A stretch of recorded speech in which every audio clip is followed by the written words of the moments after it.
குறிப்பாக இன்றைக்கு இந்த வீடியோவை அல் குதுஸ் நெட்வொர்க் வெளியிட்டிருக்கிறார்கள். இந்த வீடியோ நப்லஸ் பகுதிகளில் எடுக்கப்பட்ட ஒரு வீடியோவாக இருக்கிறது. பீஸ் டாக், ஏதாவது அடுத்த கட்டமான சமாதான பேச்சுவார்த்தைகளின் போது யஹ்யா சின்வார் நேரடியாக பங்கெடுப்பார் என்கிறது ஹமாஸ் சார்ந்த அமைப்புகளும் ஹமாஸும் என்பதுதான் இங்கே கவனிக்க வேண்டிய மிக முக்கியமான விவகாரமாக மாறியிருக்கிறது. இவருக்கு இருக்கக்கூடிய ரெண்டு பொறுப்பு என்னன்னு சொன்னா, இஸ்மாயில் ஹனியா மாதிரி இவர் தோஹா கத்தாரில் இருந்து கொண்டு இயங்க முடியாது. வரலாற்று செய்திகளை குறிப்பிட்டிருக்கிறார்கள். அவர் எழுதியிருக்கக்கூடிய நூல்களை பற்றிய காட்சிகளை தான் நீங்க பார்க்குறீங்க.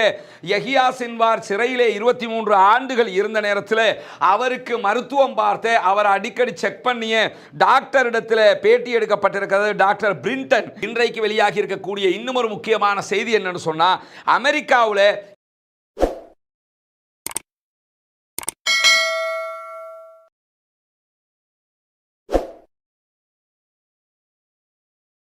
அஸ்ஸலாமு அலைக்கும் வரஹ்மத்துல்லாஹி வபரகாத்துஹு. பேரன்பிற்கினிய சகோதர சகோதரிகளே, நம் அனைவர் மீதும் ஏக இறைவனுடைய அமைதியும் கருணையும் உண்டாகட்டுமாக என்கிற உயரிய பிரார்த்தனைகளோடு 306 நாட்களாக காசாவில் நடந்து வருகிற நிகழ்வுகளை பற்றி தொடர்ச்சியாக நாம் பார்த்து வருகிற அதே நேரம், காசாவினுடைய யுத்தம் ஒவ்வொரு நாளும் ஒவ்வொரு திக்கை நோக்கி அழைத்து செல்லப்படுவதையும் நாம் அவதானித்துக் கொண்டிருக்கிறோம்.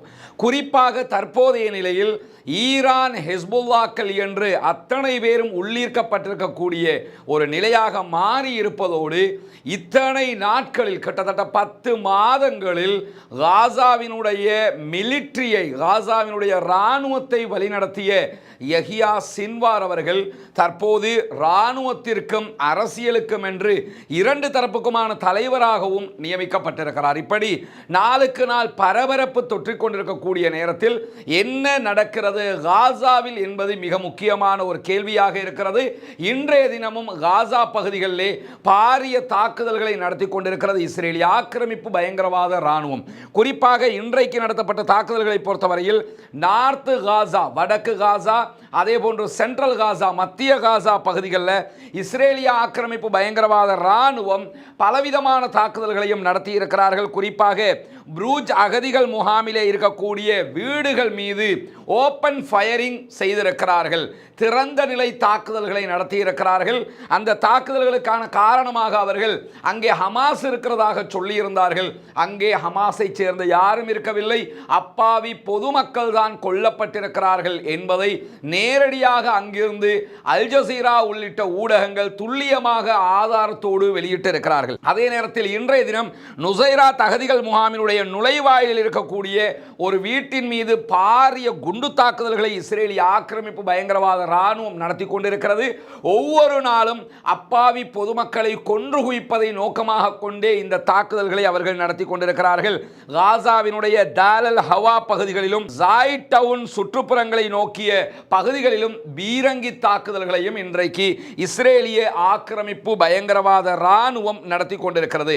அதே மாதிரி நுசைராத் முகாம் பகுதிகளில், வடமேற்கு பகுதிகளில் இருக்கக்கூடிய வாதி காசா என்கிற காசாவினுடைய பள்ளத்தாக்கு பகுதிகளிலையும் ஷெல் தாக்குதல்களை இஸ்ரேலிய ஆக்கிரமிப்பு பயங்கரவாத இராணுவம் பாரிய அளவில் நடத்தி கொண்டிருக்கிறது என்கிற செய்திகள் இன்றைக்கு வெளியாகி இருக்கிற அதே நேரம், தொடர்ந்து ஜெனின் பகுதிகளிலும் வெஸ்ட் பேங்க் பகுதிகளிலும் தாக்குதல்களை நடத்துகிற அதே நேரத்தில் அங்கிருக்கக்கூடிய அப்பாவிகளை தொடர்ந்து கைது செய்கிற வேலைகளிலும் இஸ்ரேலிய பயங்கரவாத இராணுவம் ஈடுபட்டு வருகிறது. இன்றைக்கும் 17க்கு மேற்பட்ட அப்பாவிகள் கைது செய்யப்பட்டிருக்கிறார்கள். 27க்கு மேற்பட்டவர்கள் கொல்லப்பட்டிருக்கிறார்கள், ஷஹீதாகி இருக்கிறார்கள் என்கிற செய்திகள் வெளியாகி இருக்கிற அதே நேரம், இன்றைக்கு வெளியாகிய ஒரு முக்கியமான வீடியோவையும் அதனுடைய செய்தியையும் பாருங்கள். குறிப்பாக இன்றைக்கு இந்த வீடியோவை அல் குதுஸ் நெட்வொர்க் வெளியிட்டிருக்கிறார்கள். இந்த வீடியோ நப்லஸ் பகுதிகளில் எடுக்கப்பட்ட ஒரு வீடியோவாக இருக்கிறது. வெஸ்ட் பேங்க்ல இருக்கக்கூடிய நப்லஸிலே எடுக்கப்பட்டிருக்கக்கூடிய ஒரு வீடியோ. இங்க பாருங்க, இஸ்ரேலிய ஆக்கிரமிப்பு பயங்கரவாத இராணுவம் பலவந்தமாக உள்ளூருக்குள் நுழைந்து அங்கிருக்கக்கூடிய அப்பாவி மக்களை கைது செய்கிற, அவர்கள் மீது தாக்குதல் நடத்துகிற காட்சி பதிவாகி இருக்கிறது. ஒரு தாயை அவர்கள் அழைத்து செல்கிறார்கள். இது 2 மாதங்களுக்கு முன்பதாக பிடிக்கப்பட்ட வீடியோ என்று சொல்லப்படுகிறது. அதாவது மே மாதம் 21ஆம் தேதி இந்த வீடியோ எடுக்கப்பட்டிருக்கிறது. இது ஒரு சிசிடிவி காட்சியாக இருக்கிறது. இங்க நீங்க பார்க்கலாம், ஒரு தாயை அவர்கள் அழைத்து செல்கிறார்கள். இந்த தாய் இன்றைய தினம் இஸ்ரேலிய ஆக்கிரமிப்பு ஆக்கிரமிப்பு பயங்கரவாத இராணுவத்தினுடைய சிறைச்சாலைகளுக்குள் துஷ்பிரயோகத்துக்கு உள்ளாக்கப்பட்டது மட்டுமல்லாமல் கொல்லப்பட்டிருக்கிறார்கள் என்கிற செய்திகள் பதிவு செய்யப்பட்டிருக்கிறது. இப்படி அங்கிருக்கக்கூடிய சிறைகளில் வாடக்கூடிய பாலஸ்தீன அப்பாவி சிறுவர்கள், அப்பாவி சிறுமிகள், அப்பாவி பெண்கள், அப்பாவி ஆண்கள் என்று அத்தனை பேரையும் சொல்ல முடியாத துன்பங்களுக்கு உள்ளாக்குகிறார்கள். இன்றைக்கு வெளியாகி இருக்கக்கூடிய ஒரு ஏற்றுக்கொள்ள முடியாத அநியாய செய்தி என்னென்று சொன்னால், பாலஸ்தீன கைதிகளை எந்த அளவுக்கு அவர்கள் துன்பப்படுத்துகிறார்கள் என்று சொன்னால், மின்சார கதிரைகளில் அமர வைத்து தண்டிப்பது மட்டுமல்ல, அங்கிருக்கக்கூடிய ஆண்கள், பெண்கள், சிறுவர்கள், குறிப்பாக அத்தனை பேரையும் நாயை போன்று குறைக்குமாறு வற்புறுத்துகிறார்கள்.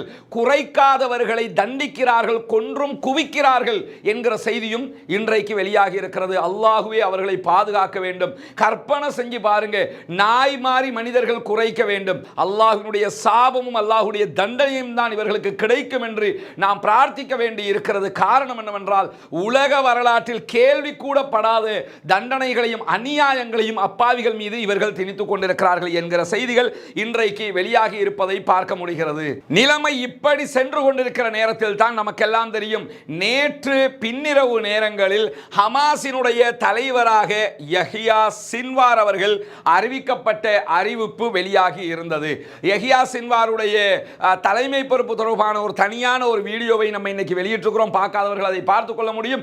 மேலதிகமாக யஹ்யா சின்வாரை ஏன் தெரிவு செய்தார்கள் ஹமாஸ், யஹ்யா சின்வாருடைய தெரிவினால் நடக்கப் போவது என்ன என்பதை நாம் தற்போதும் புரிந்து கொள்ள வேண்டியிருக்கிறது. குறிப்பாக யஹ்யா சின்வாரை பொறுத்தவரையில் ஒரு மிகச்சிறந்த நிர்வாகியாக காசாவில் அறியப்படுகிறவர். எந்த அளவுக்கு என்று சொன்னால், இப்பொழுது அழிக்கப்பட்டு நாசமாக்கப்பட்டிருக்கக்கூடிய இந்த காசாவினுடைய 6 ஆண்டுகளின் ஆட்சியாளராக இருந்தவர் யாருன்னு சொன்னா யஹ்யா சின்வார். சின்வாரை ஒன்று புரிஞ்சுக்கிறங்க, ஆட்சி கட்டிலில் இருந்தவர் அவர்தான். 6 ஆண்டுகளாக காசாவை ஆண்டு இருக்கிறார். அவர் நினைத்திருந்தால் ஆட்சியாளராக சுகபோகத்தில் இருந்திருக்கலாம். ஆனால் 6 ஆண்டுகள் ஆட்சி செய்தவர். அக்டோபர் 7ஆம் தேதிய தாக்குதலை திட்டமிட்டார். அவர்தான் மாஸ்டர் மைண்ட் என்று சொல்லுகிற அளவுக்கு அக்டோபர் 7ஆம் தேதி உள்ளே நுழைந்து இஸ்ரேலியர்களை கையும் மையுமாக பிடித்துக்கொண்டு உள்ளே வருகிற காசாவுக்குள் அழைத்து வந்த வேலையை இவர்தான் செய்தார் என்று சொல்லுகிறார்கள். இந்த நிலைமையில அவர் வைத்துக் கொண்டிருந்த காசா வெஸ்ட் பேங்கோடு ஒப்பிடும்போது காசாவை பொறுத்தவரையில் சுற்றி வளைத்து இஸ்ரேலுடைய ஆக்கிரமிப்புக்குள் தான் இருக்கிறது. அப்பவும் அப்படித்தான் இருந்தது. ஆக்கிரமிப்புக்குள் இருந்த காசாவை அங்க இருக்கக்கூடிய செயல்பாடுகளை பற்றி பேசுகிற நேரத்தில் ஒப்பிட்டு பேசுகிற அறிஞர்கள் என்ன சொல்றாங்கன்னா, 6 ஆண்டுகளாக 2 மில்லியன் மக்கள், 2.5 மில்லியன், 25 லட்சம் மக்கள் வாழ்ந்த காசா என்கிற அந்த பகுதியை பொறுத்தவரையில் இஸ்ரேலிய முற்றுகைக்குள்ள இருந்தாலும் மிகச்சிறந்த இயங்குதளமாக அது இருந்தது. ஒரு சிறந்த நாடாக அதை பராமரித்தவர் யஹ்யா சின்வார். அது மட்டுமல்லாமல் பாலஸ்தீன அதிகாரத்துக்கு கீழாக இருக்கக்கூடிய மேற்கு கரையை விட தண்ணீர் விவகாரங்கள், அதே போன்ற ட்ரைனேஜ் சிஸ்டம், அதே போன்று மின்சாரம், பாதுகாப்பு, ஒழுக்கம், ஒழுங்கு, கல்வி, சுகாதாரம் என்று அனைத்திலும் காசாவை மேலோங்க செய்திருந்தார் யஹ்யா சின்வார். இந்த நேரத்தில் தான் இஸ்மாயில் ஹனியாவுடைய மரணத்துக்கு பிறகு தற்போது யஹ்யா சின்வாருடைய தலைமை பொறுப்பு என்பது அதற்கு பதிலடியாக கொடுக்கப்பட்டிருக்கிறது. பல விதங்களில் பதிலடி கொடுக்கலாம். ஹனியாவினுடைய கொலைக்கு பதிலடியாக ஹமாஸ் கொடுத்திருக்கக்கூடிய ஒரு பதிலடி என்னன்னு சொன்னா, சின்வாரை தலைவராக்கி இருப்பது. யஹ்யா சின்வாரை பொறுத்தவரையில் இப்ப இருக்கக்கூடிய ஈவன் ஹனியாவோடு ஒப்பிட்டால் கூட பாலஸ்தீன எதிர்ப்பு முன்னணியினுடைய, ஹமாஸினுடைய, அல் குதுஸ் பிரிகேடினுடைய என்று அத்தனை தரப்பிலையும் நம்ம எடுத்துக்கிட்டோம்னா, அவர்கள் அனைவரையும் விட அதிக காலம் சிறையிலே இருந்த அனுபவம் கொண்டவர் யார் என்று சொன்னா யஹ்யா சின்வார். இஸ்ரேலை பற்றி நன்கு தெரிந்தவர் என்று அறியப்படுகிறவர். எனவே அவர் தற்போது தலைவராக மாற்றப்பட்டிருக்கிறார். இதுல இருக்கக்கூடிய மிகப்பெரிய ட்விஸ்ட் என்னன்னு சொன்னா, தற்போது வெளியாகி இருக்கக்கூடிய செய்தி என்னன்னு சொன்னா, இனிமேல் நடக்கிற பீஸ் டாக், ஏதாவது அடுத்த கட்டமான சமாதான பேச்சுவார்த்தைகளின் போது யஹ்யா சின்வார் நேரடியாக பங்கெடுப்பார் என்கிறது ஹமாஸ் சார்ந்த அமைப்புகளும் ஹமாஸும் என்பதுதான் இங்கே கவனிக்க வேண்டிய மிக முக்கியமான விவகாரமாக மாறியிருக்கிறது. பங்கர்களுக்குள் இருந்து அங்கிருக்கக்கூடிய படையினரை வழிநடத்தி அங்கிருக்கக்கூடிய இஸ்ரேலிய ஆக்கிரமிப்பு பயங்கரவாத இராணுவத்திற்கு எதிராக துல்லியமான தாக்குதல்களை திட்டமிட்டு நடத்தி கொண்டிருந்த காசாவினுடைய இராணுவ பிரிவாக இருக்கிற கஸ்ஸாம் பிரிகேடினுடைய மிகச்சிறந்த பிரிகேடியர்களில் ஒருவராக இருக்கக்கூடிய ஜெனரல் யஹியா சின்வார் அவர்கள் தற்போது அரசியல் தலைவராக சமாதான பேச்சுவார்த்தைகளில் பங்கெடுக்க இருக்கிறார். இஸ்மாயில் ஹனியாவை எதிர்கொண்டதைப் போல இஸ்ரேலால் இவரை எதிர்கொள்ள முடியாது. எனவே அடுத்தடுத்த சமாதான பேச்சுவார்த்தைகள் எப்படி இருக்க போகிறது என்பது ஒரு கேள்வியாக இருக்கிற அதே நேரம் யஹியா சின்வார் எந்த வழியால் வெளியே வருவார், எப்படி வெளியே வருவார், இப்போது எங்கே இருக்கிறார், இவ்வளவு நாம் தேடிக்கொண்டிருக்கும் போது அவர் எப்படி இப்படி ஒரு டிஸ்கஷன்ல பங்கெடுத்தாரு, இப்பொழுது உண்மையில் அவர் காசாவுக்குள்ள தான் இருக்கிறாரா அல்லது வேறு எதுவும் ஒரு நாட்டுக்குள் இருக்கிறாரா என்று தலையை பிச்சுக்கிட்டு இருக்கிறது தற்போது இஸ்ரேலிய ஆக்கிரமிப்பு பயங்கரவாத அரசாங்கம். அந்த அளவுக்கு என்ன பீஸ் டாக்னு வந்துருச்சுன்னா இவர் வெளியே வருவாருன்ட்டாங்க. வெளியே வருவாருன்னா இனிமே தான் காசாவுல இருந்தே வெளியே வர போறாரா அல்லது ஆல்ரெடி வந்துட்டாரா? அது மட்டுமல்லாமல் இவருக்கு இருக்கக்கூடிய ரெண்டு பொறுப்பு என்னன்னு சொன்னா, இஸ்மாயில் ஹனியா மாதிரி இவர் தோஹா கத்தார்ல இருந்து கொண்டு இயங்க முடியாது, பேச்சுவார்த்தைக்கு வெளியே வரவும் வேண்டும், மீண்டும் அவர் கஸ்ஸாம் பிரிகேடை வழிநடத்துவதற்காக உள்ளே செல்லவும் வேண்டும். எனவே இந்த இரண்டையும் இவரால் செய்ய முடியும் என்பதை உறுதியாக நம்பிய ஹமாஸ் தான் இவரை தலைமை பொறுப்புக்கு கொண்டு வந்திருக்கிறது என்பதுதான் தற்போது இஸ்ரேலுக்கு இருக்கக்கூடிய மிகப்பெரிய தலையீடியாக மாறியிருப்பது மட்டுமல்லாமல் இஸ்ரேலுடைய பிரதமர் நெதன்யாகு மீது இது பாரிய அழுத்தமாக மாறி இருக்கிறது. சும்மா இருந்த இஸ்மாயில் ஹனியாவை கொண்டு விட்டிய, இப்ப நீங்க யாரை வந்து தேடிக்கிட்டு இருக்கிறீங்களோ அந்த ஆளே உங்களுக்கு முன்னாடி வந்து நிக்க போறாரு, உங்களுக்கு முன்னாடி சரிசமனா உட்கார போறாரு, உங்களுக்கு நிபந்தனை போட போறாரு. நிபந்தனை போட்டது மட்டும் திரும்பி அவர் போவாரு, எப்படி வருவாரு, எப்படி போவாரு, எங்க சந்திக்க போறிய என்பதெல்லாம் ஒரு மிகப்பெரிய கேள்வியாக மாறி இருக்கிறது. பொறுத்திருந்து பார்ப்போம். யஹியா சின்வார் எப்போது வெளியே வரப்போகிறார் அல்லது வெளியே வந்து விட்டாரா, எங்கிருக்கிறார் என்கிற தகவல்கள் வெளியே வரும்போது உங்களோடு அதை பகிர்ந்து கொள்ள தயாராக இருக்கிற அதே நேரத்தில் இன்றைக்கு இவரை பற்றி வெளியாகி இருக்கக்கூடிய இன்னும் ஒரு செய்தி என்னன்னு சொன்னா, இஸ்ரேலிய வெளியுறவு அமைச்சர் இன்றைக்கு சொல்லியிருக்கக்கூடிய ஒரு செய்தி, சின்வாரை தலைவராக நியமித்தது என்பது அவரை படுகொலை செய்வதற்கும் ஹமாஸை அழித்தொழிப்பதற்கும் இஸ்ரேலுக்கு இன்னொரு காரணத்தை தந்திருக்கிறது அப்படின்னு இருக்காங்க. நீங்க சின்வாரை தலைவராக கொண்டு வந்துட்டியே, எனவே அவரையும் கொள்ளுவோம், அதே மாதிரி ஹமாஸையும் நாங்க அழிப்போம் அப்படின்னு இருக்கிறாங்க. முதல்ல ஒவ்வொன்றை செஞ்சுக்குவாங்க என்று சொல்லணும். ஏன்னா இதுவரை நாளும் ஹமாஸை அழிப்போம்ங்கிறாங்களே தவிர ஹமாஸினுடைய தலைவர்களை அழிக்கிறதுனால ஹமாஸ் அழிக்கிற முடியாதுடான்னு சொல்லி அவர்களுடைய இராணுவமே திரும்ப திரும்ப சொல்லிக்கிட்டு இருக்குது. அப்படி இருக்கும்போது திரும்பவும் என்னன்னா அந்த அரசியல்வாதி தானே அப்பெல்லாம் பேசுவாங்க. இந்த மாதிரி பில்டப் பேச்சுக்களை பேசி பேசி அந்த நாட்டில் ஓட்டு எடுத்துக்கிறோம்ல, அதுக்காக அந்த பேச்சுக்களை அவர் பேசுகிறாரு. அதெல்லாம் நம்ம கணக்கெடுக்க தேவையான ஒரு செய்தியாக பார்த்து கொள்ள வேண்டி இருக்கிறது.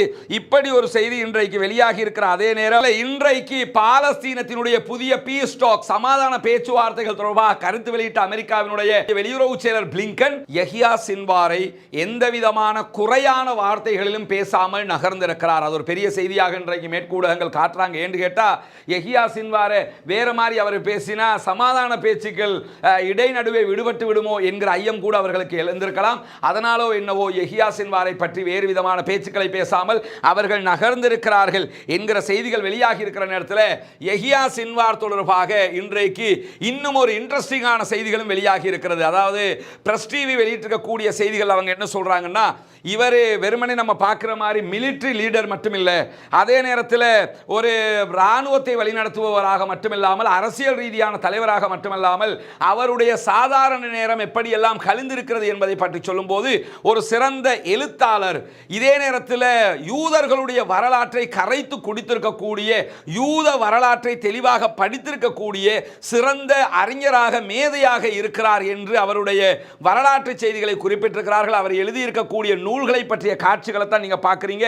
யஹியா சின்வார் சிறையிலே 23 ஆண்டுகள் இருந்த நேரத்தில் அவருக்கு மருத்துவம் பார்த்த, அவர் அடிக்கடி செக் பண்ணிய டாக்டர் இடத்தில் பேட்டி எடுக்கப்பட்டிருக்கிறது. டாக்டர் பிரிண்டன் என்கிறவர் மிக தெளிவான பல செய்திகளை சொல்லி இருக்கிறார். அதில் அவர் என்ன சொல்றாருன்னா, 23 ஆண்டுகள் சிறைச்சாலைகளில் யஹியா சின்வார் கழித்த நேரத்தில் அவர் அங்கே கற்றுக்கொண்ட விவகாரங்கள் என்னவென்று சொன்னால், ஹீப்ரு மொழியை எழுத, படிக்க, வாசிக்க, புரிந்து கொள்ள கற்றுக்கொண்டார். ஹீப்ரு மொழியில் தெளிவாக பேசக்கூடியவர், ஹீப்ரு மொழியில் பேட்டியே கொடுக்கக்கூடியவர். அது மட்டுமல்லாமல் தான் அங்கே இருந்த வாழ்ந்த காலத்தில் யூதர்களுடைய முழு வரலாற்றையும் அவர் தெளிவாக கற்றுக்கொண்டார், அறிந்து கொண்டார், படித்துக் கொண்டார் என்று சொல்வது மட்டுமல்லாமல் சிறையிலே 23 ஆண்டுகள் இருந்த நேரத்தில் யஹ்யா சின்வார் திருமறை குர்ஆனை மொத்தமாக மரணமிட்டிருந்தார். ஒரு குர்ஆனை மனப்பாடம் பண்ணின ஹாஃபிதாக இருக்கிறாரு. எப்படியாவது அங்க இருக்கக்கூடிய பெரும்பாலானவங்க ஹாஃபிதுகளாக இருக்கிறாங்க. மரணித்த இஸ்மாயில் ஹனியாவாக இருக்கலாம், இப்ப இருக்கிற தலைவர்களாக இருக்கலாம். அவர்கள் குர்ஆனுடனான தொடர்பு ரொம்ப நெருக்கமாக வைத்துக் கொண்டிருக்கக்கூடியவர்கள். இவரும் 23 ஆண்டுகள் சிறையிலே இருக்கும்போது திருமறை குர்ஆனை முழுமையாக மரணமிட்டிருக்கிறார் என்கிற செய்தியை அவரை பரிசோதித்த யூத மருத்துவரே சொல்லியிருக்கக்கூடிய செய்திகள் வெளிவந்திருப்பது மட்டுமல்லாமல் மத நம்பிக்கை ரீதியாக இஸ்லாத்தினுடைய நம்பிக்கைகளில் ஆழமான பற்று கொண்டவர் யஹ்யா சின்வார் என்கிற செய்திகளும் இன்றைக்கு வெளியாகி இருக்கிறது. அதே போன்று அந்த டாக்டருடைய பேட்டியில் அவங்க கோடிட்டு காட்டுகிற ஒரு விஷயம் என்னன்னு கேட்டா, யஹ்யா சின்வாரை பொறுத்தவரையிலே அவர் பாலஸ்தீனத்தினுடைய அனைத்து குழுக்களையும் ஒன்றிணைத்து செயல்படுவதில் ஆர்வம் காட்டியிருந்தார். அதை தற்போது யஹ்யா சின்வார் செய்தும் இருக்கிறார்.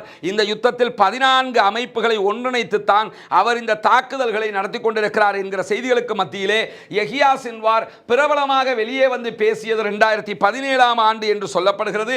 2017 ஆண்டுகளில் அவர் பேசுகிற நேரத்தில் எதிர்ப்பு, அதாவது ஹமாஸை பொறுத்தவரையில் ஒருபோதும் நாங்கள் இஸ்ரேலை எதிர்ப்பதை கைவிடப் போவதில்லை, பாலஸ்தீனம் முழுவதும் விடுதலை அடைகிற வரைக்கும் எங்களுடைய போராட்டம் தொடரும் என்று 2017 பேசியவர் 2022 அதற்கு பிறகு ஒரு முறை பேசியிருக்கிறார். அதில் சொல்லும் போது அவர் என்ன சொல்றார் என்று சொன்னா, பாலஸ்தீன விடுதலை தான் எங்களுக்கு முக்கியமானது, அதற்காக ஒரு நீண்ட நெடிய யுத்தத்தை செய்வதற்கும் நாங்கள் தயாராக இருக்கிறோம் என்று 2002 இஸ்ரேலுக்கு பதிலடியாக அப்போதே யஹ்யா சின்வார் சொல்லி இருக்கிறார் என்கிற செய்திகள் வெளியாகி இருக்கிறார். அதே நேரத்தில் இதுவரைக்கும் தலைவராக நியமிக்கப்பட்டு ஒரு நாட்களை தாண்டுகிற நேரத்தில் எந்த விதமான அறிக்கைகளையும் யஹ்யா சின்வார் தனியாக வெளியிடவில்லை என்கிற செய்திகளும் இன்றைக்கு வெளியாகி இருக்கிறது. இந்த மாதிரியான நேரத்தில் தான் இன்றைக்கு என்னவெல்லாம் நடக்கிறது காசாவில் என்பது மிக முக்கியமான கேள்வியாக இருக்கிறது. குறிப்பாக காசாவுக்குள்ளாக ரஃபாவில் ஹமாஸினுடைய போராளிகள் இஸ்ரேலிய ஆக்கிரமிப்பு பயங்கரவாத ராணுவத்தினுடைய டேங்குகள் மீது ராக்கெட் தாக்குதல்களை நடத்தி கொண்டிருக்கிறார்கள் என்று இன்றைக்கு வார் கண்காணிப்பு அமைப்புகள் சொல்லியிருக்கிறார். அதே நேரம் இன்றைக்கு காலை 9:13 மணிகளுக்கெல்லாம் கஸ்ஸாம் முஜாஹிதீன்கள் இஸ்ரேலிய சியோனிச படையின் மீது இறுக்கமான பதுங்குகுழிக்குள் வைத்து பாரிய தாக்குதல் ஒன்றை நடத்தியிருக்கிறார்கள். அதிலே பலர் கொல்லப்பட்டிருக்கிறார்கள் என்கிற செய்திகள் வெளியாகி இருக்கிற அதே நேரம் எங்களுடைய முஜாஹிதீன்கள் இன்றைக்கு 2 துருப்புகள் ஏற்றிக்கொண்டு செல்லுகிற லாரிகள் மீது தாக்குதல் நடத்தி இருக்கிறார்கள் என்று சொல்லியிருக்கிறார்கள். அதாவது இஸ்ரேலிய ராணுவத்தை ஏற்றிக்கிட்டு போகிற லாரி இருக்குது, குறைஞ்ச 20-25 பேர் அதுக்குள்ள இருப்பாங்க. அப்படியான 2 லாரிகள் மீது இன்றைக்கு யாசின் 105 மூலமான தாக்குதல் நடத்தப்பட்டிருக்கிறது. அதே போன்று இன்றைக்கு 2 மெர்காவா டேங்குகள் அளிக்கப்பட்டிருக்கின்றன, எக்ஸ்ட்ரா அளிக்கப்பட்டிருக்கின்றன என்கிற தகவல்களோடு இன்றைய தினம் ஜார்ஜ் தெரு பகுதிகளிலே யாசின் 105 என்கிற ஷெல் தாக்குதல் மூலமாக இன்றைய தினமும் இஸ்ரேலுக்கு எதிரான தாக்குதல்கள் நடத்தப்பட்டு அதிலே காயப்பட்டவர்களையும் கொல்லப்பட்ட பிணங்களையும் அவர்களுடைய ஹெலிகாப்டர்கள் வந்து எடுத்து சென்றிருக்கின்றன என்கிற வீடியோக்களையும் அவர்கள் வெளியிட்டிருக்கிறார்கள். அதே நேரத்தில் 11:35 மணியாகும் போது ரஃபாவில் இருக்கக்கூடிய ஜார்ஜ் தெருவில் இஸ்ரேலிய ஆக்கிரமிப்பு பயங்கரவாத ராணுவத்தினுடைய வெஹிக்கிள்களுக்கு எதிராக முன்கூட்டியே தயாரித்து வைத்திருந்த பதுங்குகுழி தாக்குதல்களை நடத்தி இருக்கிறோம் என்று சொல்லியிருக்கிறார்கள்.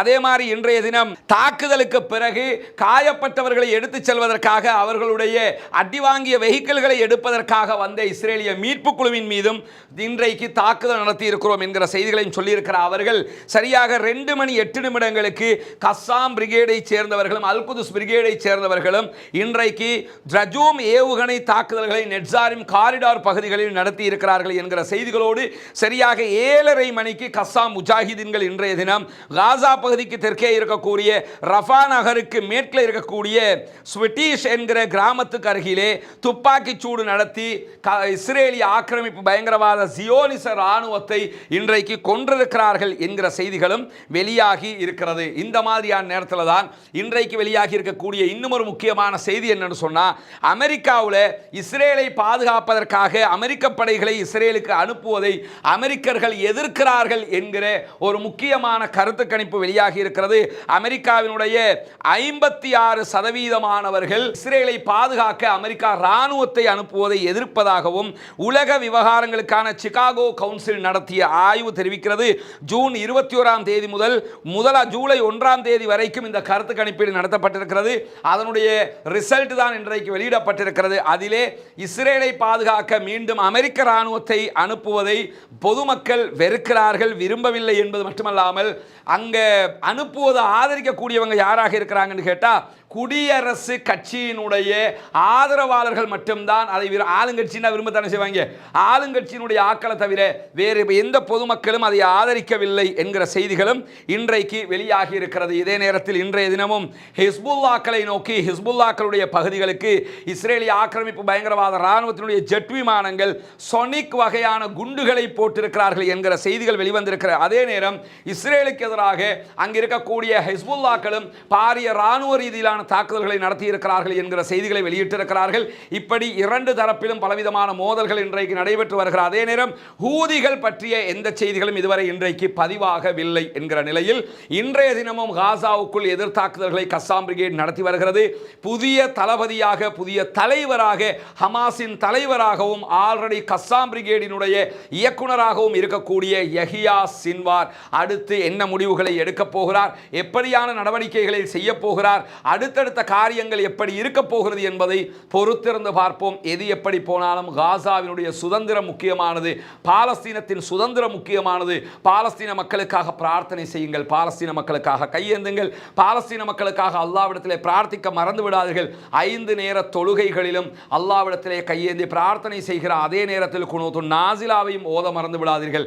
தீவிரவாதம் ஒழிய வேண்டும், பயங்கரவாதம் இல்லாதொழிக்கப்பட வேண்டும், இஸ்ரேலிய ஆக்கிரமிப்பு பயங்கரவாதம் இல்லாதொழிக்கப்பட்டு அனைவரும் நிம்மதியானவர்களாக மாற வேண்டும் என்கிற உயரிய பிரார்த்தனைகளோடு ஒரு முக்கியமான கோரிக்கையை உங்களுக்கு மத்தியிலே வைக்கும் விதமாக இந்த வீடியோவையும் நாம் உங்களுக்கு மத்தியிலே பகிர்கிறோம். குறிப்பாக சமூக வலைதளங்களில் பார்த்திருப்பீங்க, குழந்தை அஸ்னிதா என்கிற குழந்தையை பொறுத்தவரையில் சிறு வயதில் இருந்தே அவர்களுடைய காது கேட்காத காரணத்தினால அவர்களால் பேச முடியாமல் இருக்கிறது. எனவே அவர்களுக்கு பேசுவதற்கான ஏற்பாட்டை செய்வதற்கான ஒரு மிக பெரிய பாரிய ஆப்ரேஷன் செய்ய வேண்டிய தேவை அவர்களுக்கு ஏற்பட்டிருக்கிறது. அவருடைய தகப்பனாரும் அவருடைய குடும்பமும் பொருளாதார ரீதியாக பின்புலம் இல்லாத அதே நேரத்தில் பாரிய பொருளாதார சிக்கலில் இருக்கக்கூடிய சகோதரர்கள், அதிலும் குறிப்பாக யாரிடத்திலும் தங்களுடைய வாழ்வாதாரத்திற்காக எப்பொழுதும் கையேந்தாத சுய கௌரவத்தோடு தன்னுடைய வாழ்க்கையை கடத்திய ஒரு அன்பு சகோதரர். அப்படி இருக்கிற நேரத்தில் இறைவனுடைய நாட்டம் அவருக்கு இப்படி ஒரு சோதனை ஏற்பட்டிருக்கிறது. அந்த சோதனை காரணமாகத்தான் தற்போது உங்களை நாடி வந்திருக்கிறார்கள். பல சமூக வலைதளங்களிலும் அவர்களுடைய வீடியோக்கள் நீங்கள் பார்த்துருப்பீங்க. இப்போ கூட நீங்கள் என்னுடைய குரல் பதிவுக்கு முன்பதாக அந்த வீடியோக்களை நீங்கள் பார்க்க முடியும். அந்த சிறுமியினுடைய சிரிப்பலைகளை நீங்கள் காண முடியும். அவள் பாடசாலை செல்கிற அழகான காட்சிகளை நீங்கள் பார்க்க முடியும். நம்முடைய குழந்தை எப்படி ஒவ்வொரு நாளும் பாடசாலை செல்கிறதோ, நம்மோடு எப்படி கொஞ்சி விளையாடுகிறதோ, அதே போன்றே கொஞ்சி விளையாடி திரியக்கூடிய ஒரு அழகான பச்சிலம் குழந்தை சிறுமி அஸ்னிதா. ஆனால் அவருக்கு காது கேட்காமல் இருக்கிறது, அதனால் வாய் பேச முடியவில்லை. சிறுமி அஸ்னிதாவினுடைய குரலை கேட்பதற்கு அவருடைய குடும்பம் மட்டுமல்ல, நாம் அனைவருமே ஆவலாக இருக்கிறோம். எனவே அவருடைய குரலை நாம் கேட்க வேண்டுமென்றால் அவருக்கு காது செவிகள் கேட்க வேண்டி இருக்கிறது. காது கேட்கிற போது அவருடைய குரல் வளம் கிடைத்துவிடும் என்கிறது மருத்துவ ஆய்வுகள். எனவே அவருடைய மருத்துவ சத்திர சிகிச்சை 3 நாட்களுக்குள் நடைபெற இருக்கிறது. பெரும் தொகை பணம் தேவைப்பட்ட நேரத்தில் உங்களை நாடித்தான் சமூக வலைதளங்களூடாக அவருடைய தகப்பனார் கோரிக்கைகளை வைத்திருந்தார். இப்பொழுது அவருக்கு தேவையான பெரும்பகுதி செல்வங்கள் கிடைத்து விட்டாலும் 3 நாட்களுக்குள் 3 மில்லியன் 30 லட்சங்கள் பணம் தேவைப்படுகிறது. எனவே அந்த 30 லட்சம் பணங்களை உங்களால் முடிந்தவர்கள் எவ்வளவு முடியுமோ அவ்வளவு அந்த குழந்தைக்காக கொடுத்து உதவுங்கள். முன்னால் காட்சிப்படுத்தப்படக்கூடிய அவர்களுடைய வங்கி கணக்கு இலக்கத்திற்கே நீங்கள் தொடர்பு கொண்டு உங்களால் முடிந்த உதவிகளை செய்ய முடியும். தாராளமாக நம்பி அவர்களுக்காக நீங்கள் வழங்க முடியும். இதிலே எந்த விதமான மோசடிகளும் இல்லை என்பதற்கு என்னால் முடிந்த உத்தரவாதத்தை நான் உங்களுக்கு தர முடியும். எனவே குழந்தை அஸ்னிதாவுக்கு குரல் வளம் கிடைக்கவும் அவர்களுடைய காது கேளாமை நிவர்த்திக்கவும் மிக முக்கியமாக நடத்தப்பட இருக்கிற இந்த சத்திர சிகிச்சைக்கு தேவையான 30 லட்சங்கள் 3 நாட்களுக்குள் தேவைப்படுகிறது. முடிந்தவர்கள் 10,000 ரூபாய், 20,000 ரூபாய், 25,000 ரூபாய், 7 லட்சம் ரூபாய், 10 லட்சத்தை கொடுக்க முடியுமா? வாரி கொடுங்க. தாராளமாக நிச்சயமாக சதக்கத்துல் ஜாரியாவாக மரணத்திற்கு பிறகு உங்களுக்கு அஸ்னிதாவுக்கான உதவி சொர்க்கம் செல்வதற்கு வழி சேர்க்கும் என்பதில் எவ்வித சந்தேகமும் கொள்ள தேவையில்லை. குறிப்பாக இத்தகுன்னார வலோ பிஷிக்கு தம்ரா என்றார்கள் ரசூலுல்லாஹி ஸல்லல்லாஹு அலைஹி வஸல்லம் அவர்கள். ஒரே ஒரு பேரிச்சம் கனியினுடைய துண்டுதான் உங்களிடத்தில் இருந்தாலும் அதை சதக்கா செய்து நரகத்தை பாதுகாத்துக் கொள்ளுங்கள் என்று சொன்னார்கள். எனவே நரகத்தை விட்டு பாதுகாப்பு தேடுவதற்கான ஒரு அரிய வாய்ப்பாக சிறுமி அஸ்னிதாவினுடைய இந்த விவகாரம் மாறியிருக்கிறது. தயவு செய்து இறைவனுடைய திருப்பொருத்தத்தை நாடி நமது பிள்ளையாக நினைத்து, உங்கள் பிள்ளையாக நினைத்து அந்த குழந்தைக்கு உதவி செய்ய மறந்து விடாதீர்கள். எந்த சந்தேகமும் கொள்ளாமல் நீங்கள் வாரி வழங்க முடியும். அது தொடர்பான செய்திகளை பரிசீலித்து விட்டுத்தான் நாமும் இந்த வீடியோவை உங்களுக்கு மத்தியிலே பகிர்கிறோம். எனவே தாராளமாக அந்த பிள்ளைக்காக வாரி வழங்குங்கள். வல்ல ரஹ்மான் என்னை போன்று, உங்களை போன்று, நம்மை போன்று, நம்முடைய குழந்தைகளை போன்று சிரித்து விளையாடி பேசி மகிழ்கிற வாய்ப்பை அந்த குழந்தைக்கும் கொடுப்பான், கொடுக்க வேண்டும் என்கிற பிரார்த்தனை தான் எங்களுக்கு முன்னால் இருக்கிறது. வல்ல ரஹ்மான் அந்த குழந்தைக்கு அருள் புரிவானாக. வாஹிர் தஅவானா அல்ஹம்துலில்லாஹி ரப்பில் ஆலமீன்.